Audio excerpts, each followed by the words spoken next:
Hey guys, the holiday season is upon us. It's exciting. I didn't think I would feel very festive because, let's face it, it's pretty warm outside and there are palm trees, blue skies, sunshine, and absolutely no sign of snow.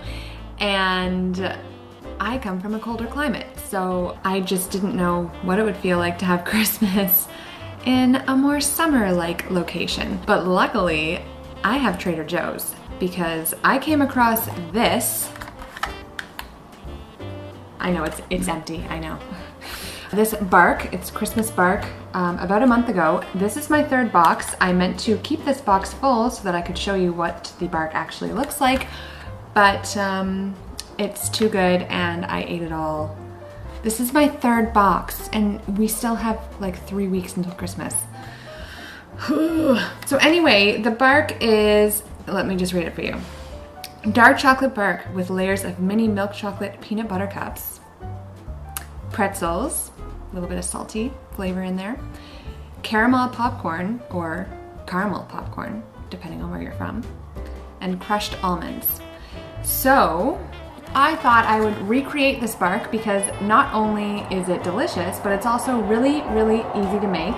And I thought it would be something that would be super fun to make if you have kids, or if you just don't want to put your oven on. Maybe you live in a hot climate too and you can't think of putting your oven on right now. This is very easy, no baking required, so Brownie doesn't bake today. She chills. You can buy each of the ingredients individually. You can also find what you really like and build your own custom bark. I customized mine a little bit because I used milk chocolate instead of dark chocolate for my base. You can do both. You can use white chocolate. Sky's the limit. And I found these Reese's Popped Snack Mix, which just so happened to have pretzels, popcorn, mini peanut butter cups, and I think that's it. But like, what are the odds? It's exactly what I need. Oh, there's also Oreo pieces. Now, the Trader Joe's bark doesn't show that there are pieces of Oreo or whatever. Trader Joe's has their own Oreo. I can't remember what it's called, JoJo or something. There were pieces of Oreo cookie on this bark as well, and that was my favorite part. So I made sure to get some Oreos. I actually got mega stuff Oreos. It's even more than double stuff. Why get double stuff when you can get mega stuff? Yeah, so I got mega stuff Oreos and ate them all before I had a chance to make the bark. 3 of these plus a box of mega stuff Oreos. Oh my goodness, what's going on? But I realized that the mega stuff might be a little bit too much for this bark.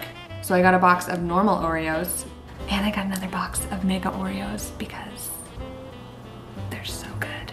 And I use those as well. All you need to do is find a baking pan that you want to use. I'm using a loaf pan because I wanted to make a smaller piece of bark that was more chocolate bar size, but you can use an 8x8 inch square brownie pan or a 9x9 or a 9x13, whatever you want.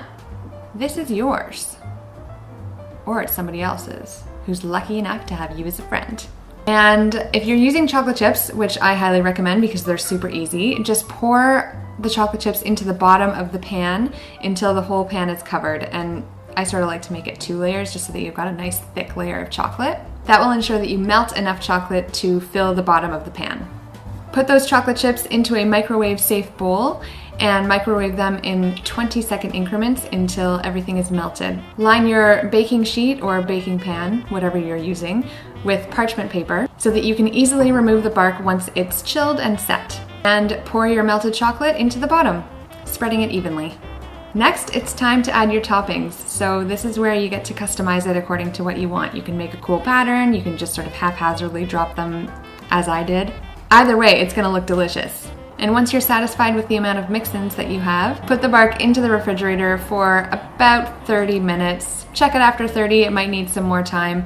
You definitely want to make sure that it is set enough that it's not going to melt really quickly. Once it's out of the fridge, just pull it out of the pan and you have yourself some bark. You can either wrap it up and give it to somebody as a gift, or you can keep it for yourself, which I highly recommend. So if you don't have a Trader Joe's near you, no worries. You have the recipe now. You can make your own bark. And now you have a homemade gift that you can give to somebody, which is pretty cool. Now, knowing how to make my own bark is not going to stop me from buying another one of these. I don't think so. It's a good thing they don't have this on the shelf all year round because that would be disastrous to my waistline and my overall health and well-being. So there you have it, a festive dupe for the Trader Joe's Extraordinary Bark. I hope you liked this video. Give it a thumbs up if you did, and don't forget to subscribe for new videos every other Thursday and new vlogs every once in a while whenever I get up to something cool. I hope you're having a great holiday season, and until next time, happy baking!